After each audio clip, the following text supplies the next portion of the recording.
السلام عليكم ورحمة الله وبركاته. ازيكم يا حبايبي؟ عاملين ايه؟ يا رب تكونوا دايما بخير وبصحة وسعادة يا رب. النهاردة بإذن الله يا حبايبي هنعمل لكم الحمام الكداب. طبعا احنا كنا خاليين اوراق فراخ قبل كده ووريتها لكم. ان شاء الله بإذن الله النهاردة هنحشيها ونعملها حمام كداب. اول حاجة يا حبايبي هنعملها، هنجيب طاسة ونحط فيها مادة دهنية كده. معانا هنا يا حبايبي دي الكبدة والقناصة اللي هي بتاعة الفرخة، تمام زي ما احنا شايفين. ومعانا هنا شوية بصل، هنبدأ نشوحهم شوية ونشوح الرز معاهم قبل ما نحشي. حاطين هنا المادة الدهنية، هنسمي بسم الله وننزل البصل معانا مع الكبدة مع القناص. بسم الله الرحمن الرحيم.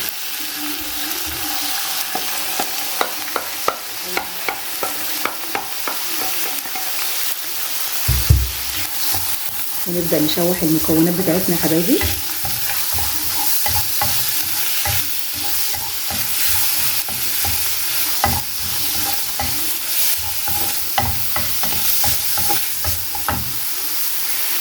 ونجهز البهارات بتاعتنا عشان نحبش معانا ايه الحشوه دي، عشان يبقى الطعم من جوه جميل كده زي الحمام بالظبط. هنا معانا البهارات بتاعتنا اللي احنا هنحطها، ملح وفلفل وبهارات وشويه جوز الطيب، هننزل بيهم على الكبد والقوانص والبصل بتاعنا. نبدا نشوح.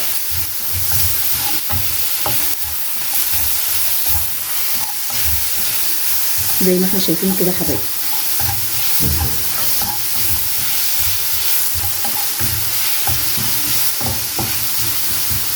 مش بنسويها، احنا بنشوحها بس تشويحتين كده.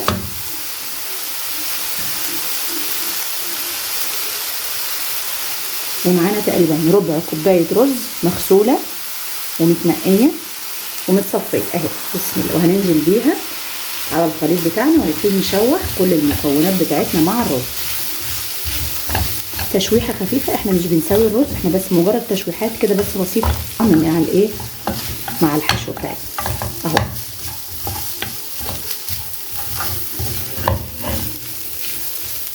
كده يا حبيبي احنا شوحنا الحشوه اللي احنا هنحشي بيها الحمام الكداب. خليكم معانا عشان نشوف الخطوه اللي وراها ايه. بصوا يا حبايبي، هنا معايا كيس حراري اهو لسه شارياه. طبعا انا كنت عامله قبل كده فراخ في الكيس الحراري، فراخ مشويه في الكيس الحراري بالخضار، تحفه جدا وجميله، موجوده عندنا في الفيديوهات.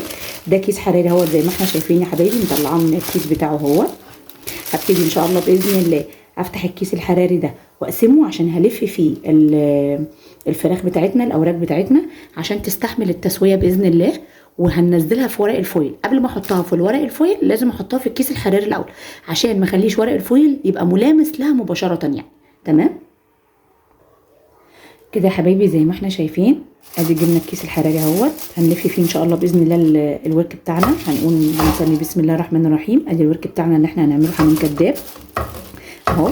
هنبتدي نجيب الخلطه بتاعتنا اللي احنا عملناها دلوقتي معاكم ونحشي بيها ايه ان شاء الله باذن الله. الوراك قدامكم برده، خليكم معانا حبايبي خطوه بخطوه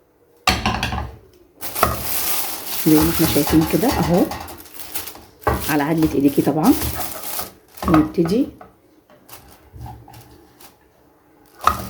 ادي الخلطه بتاعتنا اهيت، هنسمي بسم الله وهناخد اول حاجه ونبدا ندخل فين في اللي هي الطويله ديت، عشان كانها الرقبه بتاعت الحمام الكداب اهو. زي ما احنا شايفين كده حبايبي، وندخل لحد ما نخليها من جوه طويله زي الرقبه بالظبط بتاعت الحمام. تمام يا حبايبي. بصوا يا حبايبي، ده الجزء اللي فوق مليناه اهو زي ما احنا شايفين كده. نبتدي الجزء اللي تحت سهل لانه هو كده مفتوح اهو زي ما احنا شايفين كده. هنبتدي نحط كميه الرز بتاعتنا اهو، تمام. وننضف بقى اللي حواليها عشان هنقوم برمين الكيس كده فوقيه.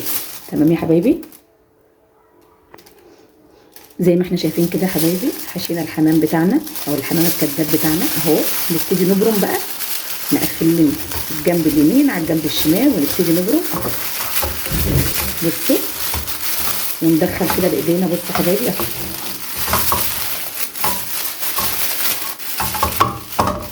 لسه طبعا هنقفل كمان بورق فويل فهيزم معانا الموضوع على الاخر زي ما احنا شايفين كده. بصوا اهو، نبتدي نبرم ونضم جامد بايدينا عشان تطلع طويله زي الحمامه بالظبط اهو.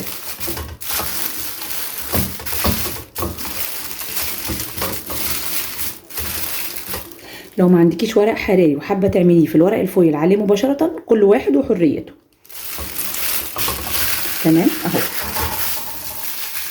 اهو يا حبيبتي زي ما احنا شفناه. طبعا هنديها براح عشان ان شاء الله باذن الله لسه هتستوي. كده خلصنا الورك الاولاني، هنعمل التاني باذن الله ونبتدي نلفهم في ورقه الفويل. خليكم معانا يا حبايبي لحد ما نشوف نهايه الفيديو هتبقى ايه.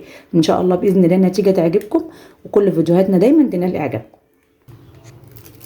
زي ما احنا شايفين كده حبايبي اهو، نبتدي نقفل تقفيله كويسه ونبتدي ندخلها في ورق الفويل ونلفها.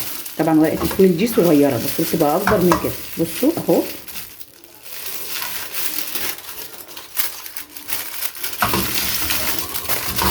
زي ما احنا شايفين كده، ونبتدي نقفل من الاتجاهين اهو. ادي اتجاه اهو، ادي التاني نقفل كده زي ما احنا شايفين اهو. زي ما احنا شايفين كده حبايبي، هننزلها بقى في الميه وهي بتغلي، وخليكم معانا عشان نوريكم هنعمل ايه وراها.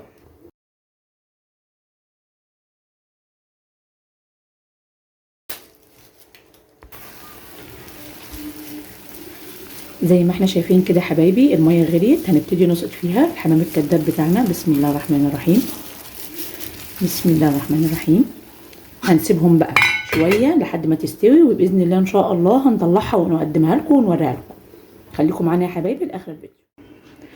رجعنا لكم يا حبايبي بعد ما خلصنا الحمام الكداب بتاعنا. زي ما احنا شايفين كده بصوا ان شاء الله باذن الله معانا هنا ايه، معانا هنا معلقه صلصه وحته سمنه اهي زي ما احنا شايفين. هنبتدي نحاول ندوب حته السمنه بتاعتنا جوه الصلصه، هنحاول ندوبها وندهن بيها الحمام الكداب بتاعنا زي ما احنا شايفين.